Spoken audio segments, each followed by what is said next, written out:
To my channel I am Neha. आज करेंगे हम क्लास 11 बिजनेस स्टडीज़ एंड आज का हमारा टॉपिक है जॉइंट वेंचर्स और उसके एडवांटेजेस और उसके लिमिटेशंस। एंड गाइस, इस चैनल पे हम जितनी भी वीडियोस करेंगे वो सभी एनसीईआरटी की बुक्स में से करेंगे। तो देखो बुक में क्या लिखा है, जॉइंट वेंचर्स क्या होते हैं। Joint ventures a very common strategy for entering into foreign market. यानी ये जॉइंट वेंचर जो है काफ़ी ज़्यादा यूज़ होता है अगर आप फॉरेन मार्केट में जाना चाहते हैं, इंटरनेशनल बिजनेस करना चाहते हैं तो बहुत अच्छा तरीका है। A joint venture means establishing a firm that is jointly owned by two or more otherwise independent firms. So joint venture मतलब क्या होता है, एक फर्म बनाना जिसे दो या दो से ज़्यादा लोग मिलकर चलाते हैं या दो से ज़्यादा जो है फर्म्स मिलके चलाती हैं. In the widest sense of the term, it can also be described as any form of association which implies collaboration for more than a transitory period.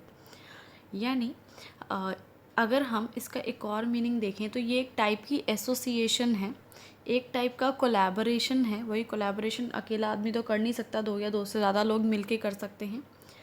For more than a transitory period. Transitory period का मतलब होता है temporary हम कोई चीज़ बना रहे हैं तो उससे कुछ बढ़ के ही होता है ये, ठीक है.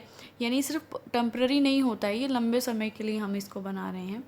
अ joint ownership venture may be brought about in 3 major ways. तो 3 तरीके से जॉइंट वेंचर जो है हम बना सकते हैं. सबसे पहला है foreign investor buying an interest in a local company. यानी कोई बाहर के देश का आदमी हमारे देश की कंपनी के जो है शेयर्स वगैरह खरीद रहा है, उसमें पैसा इन्वेस्ट कर रहा है. सेकेंड पॉइंट है local firm acquiring an interest in existing foreign firm. Local firm यानी हमारे देश की फर्म जाकर किसी फॉरेन की फर्म में पैसा इन्वेस्ट कर रही है, उसके शेयर्स वगैरह खरीद रही है. थर्ड है both the foreign and local entrepreneurs jointly forming a new enterprise. यानी एक फॉरेन का इंसान और एक लोकल इंसान यानी दो कंट्रीज़ के लोग आपस में मिलके जो है एक नई एंटरप्राइज खोल रहे हैं. ये भी तरीका हो सकता है. एडवांटेजेस देखो क्या है इसकी जॉइंट वेंचर की. सबसे पहला है since a local partner also contributes to the equity capital of such a venture the international firms finds its financially less burdensome to expand globally. अब इसमें क्या लिखा हुआ है, जो लोकल पार्टनर है वो भी पैसा लगाता है, ठीक है, बराबर की कैपिटल लगाता है जो भी वेंचर हो रहा है उसमें. सो बहुत ही आसान हो जाता है, ठीक है. लेस बर्डन सम का मतलब है ज़्यादा बोझ नहीं आता है हमें एक्सपेंड करने में, हमें बिज़नेस बढ़ाने में. अब जैसे कि एक खुद आप जो है दूसरे देश में जाएंगे, वहाँ पे पैसा लगाएंगे तो आपका कितना पैसा लगेगा. लेकिन अगर वहीं के देश का कोई आदमी आपके साथ मिलके बिज़नेस करेगा और वो भी पैसा इन्वेस्ट करेगा तो आप पे थोड़ा सा बोझ कम हो जाएगा पैसे का, है ना. नेक्स्ट है आपका joint ventures make it possible to execute large projects requiring huge capital outlay and man power. So joint venture की वजह से ये पॉसिबल हो पाता है कि हम बड़े बड़े प्रोजेक्ट्स कर सकें जिसमें बहुत ज़्यादा कैपिटल यानी पैसे की ज़रूरत पड़ती है, मैन पावर यानी एम्प्लॉयज़ की ज़रूरत पड़ती है. क्यों? क्योंकि जॉइंट वेंचर एक अकेला आदमी नहीं करता है, कई सारे लोग मिल के करते हैं जिससे कि हमें पैसा जो है इकट्ठा करने में थोड़ी आसानी हो जाती है. नेक्स्ट पॉइंट है the foreign business firm benefits from a locals partner knowledge of the host countries regarding the competitive conditions, culture, language, political system and business system.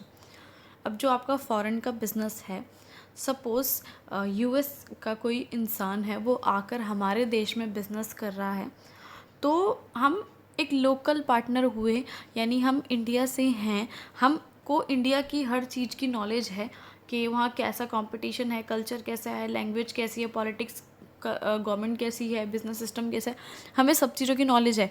तो जो फॉरेन कंपनी हुई इसको बेनिफिट मिला ना, इस चीज़ का लोकल पार्टनर का बेनिफिट मिला ना, ठीक है. चल नेक्स्ट है in many cases entering into a foreign market is very costly and risky. सबको पता है जब हम फॉरेन मार्केट में जाते हैं, वहाँ जाके बिज़नेस करते हैं दूसरे देश में, तो हमें बहुत महंगा पड़ता है और बहुत ज़्यादा रिस्क भी होता है क्योंकि भाई उस देश की नॉलेज हमें कुछ नहीं है, ठीक है, कि क्या चीज़ कहाँ से अवेलेबल होगी, कैसी होगी, वहाँ के लोगों की सोच क्या है, कुछ नहीं हमें knowledge. This can be avoided by sharing cost and risk with a local partner. So इस चीज़ को कैसे हम अवॉइड कर सकते हैं? हम कॉस्ट को शेयर कर सकते हैं, रिस्क को शेयर कर सकते हैं। किसके साथ रिस्क शेयर करेंगे? लोकल पार्टनर के साथ। यानी जिस भी देश में जाके हम बिज़नेस कर रहे हैं, जॉइंट वेंचर कर रहे हैं, उसी देश के किसी इंसान को अपना पार्टनर बना के अपने साथ मिलकर काम करके उसके साथ। अभी लिमिटेशंस भी होती है हर चीज़ की यार, फ़ायदे हैं तो नुकसान भी हैं। तो सबसे पहला है इसमें आपका foreign firms entering into joint ventures share the technology and trade secrets with local firms. अब देखो कोई भी फॉरेन की कंपनी है, जब वो जॉइंट वेंचर करती है तो वो अपनी टेक्नोलॉजी, अपने ट्रेड के सारे सीक्रेट्स लोकल फर्म के साथ शेयर करेगी, है ना। यानी अब जैसे कि हम हैं, इंडिया से हैं हम यूएस में जाके या किसी भी कंट्री में जाके बिज़नेस कर रहे हैं किसी के साथ, तो हम अपनी टेक्नोलॉजी उनके साथ शेयर करेंगे, क्योंकि उनके साथ मिल के बिज़नेस करना है तो अपने कुछ सीक्रेट्स भी शेयर करने पड़ेंगे। तो इससे क्या होगा? This always running the risk of such a technology and secrets being disclose to other. तो हमेशा हमें रिस्क रहेगा कि हमारी जो टेक्नोलॉजी है, हमारे काम करने का तरीका है, हमारे सीक्रेट्स है, वो किसी को भी डिस्क्लोज हो सकते हैं, यानी किसी तक भी पहुंच सकते हैं, क्योंकि हम सामने वाले पे ट्रस्ट नहीं कर सकते कि वो हमारा सीक्रेट मेंटेन रखेगा या नहीं रखेगा।